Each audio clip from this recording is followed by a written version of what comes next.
முக்கியத்துவம் கொடுத்தவர்.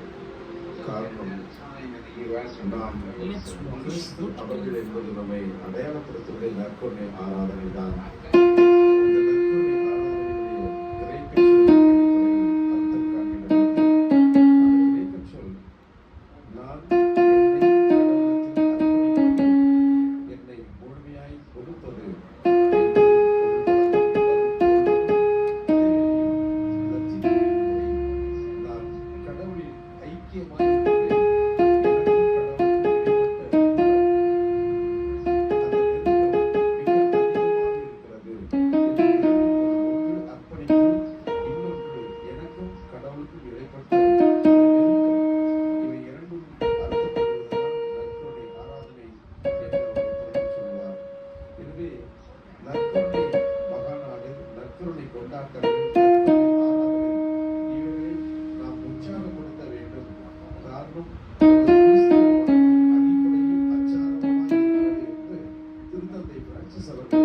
எப்பொழுதுமே இதனை உறுதிப்படுத்தி கூறுவார் என்று அங்கே பகிர்ந்து கொள்கிறார்கள்.